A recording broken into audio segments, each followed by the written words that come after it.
And lastly, alam mo minsan, nasa Shangri-La ako, nakita ko si Ann Curtis. Ang ganda-ganda pala niya. May desire sa loob ko na nag-init talaga. At na-imagine ko na lang kung anong pwedeng mangyari. Pero siyempre, hanggang imagination na lang yon. Pero, di naman siguro ako pwedeng kasuhan dahil kung ano-ano yung na-imagine ko eh. Thank you very much, Madam Chair. If the Honorable Zamora. Madam Chair, I would like to have those statements stricken from the record. Madam Chair, There is Happy nothing Women's Month, Chair. sexual dun sa sinabi ko. Nothing immoral. It's just, I said, may na-imagine ako. I think there is nothing wrong. Nevertheless, Madam Madam Chair, Chair. I want that deleted in the record. Can the chair hear the proper motion towards I striking make a out motion, from the Madam record? Chair. Honorable Zamora. Madam Chair, I move to strike those statements from the record. Objection, Madam Chair. There is a motion to strike out from the record the earlier manifestation of the Honorable Suntay about his imagination upon seeing Ann Curtis. Do I hear a second? I second. Second, Same Madam has Chair. been seconded. Is there any objection? The same has been objected to. Let us now divide the House. Those who are in favor of the motion, please raise your right hand.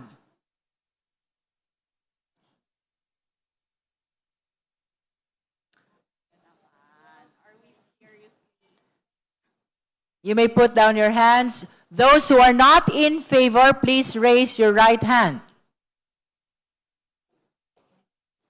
Those who abstain, please raise your right hand.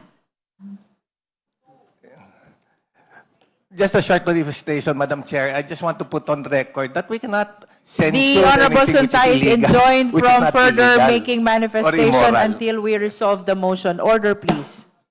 With a vote of 13 in the affirmative and 2 in the negative, 2 in the negative, 0 abstain. Meron? I will say it again. With 13 votes in the affirmative, 2 in the negative, and 0 abstention, let the chair say it for the third time.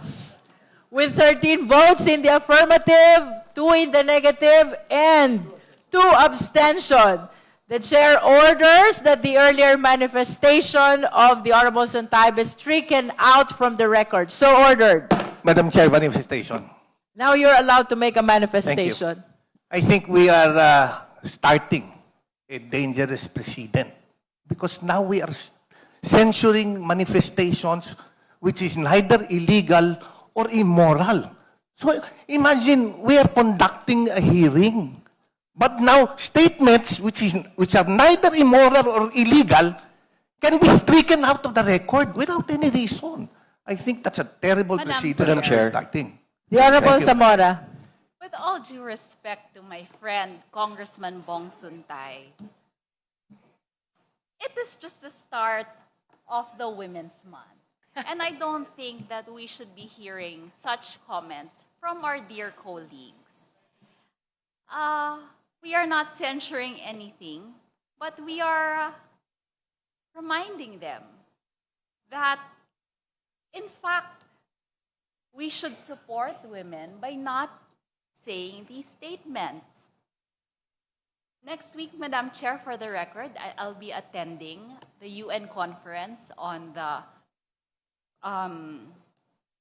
Commission, 70th Commission on the Status of Women. This is, I'm sorry, Madam Chair, I just wanted to say this.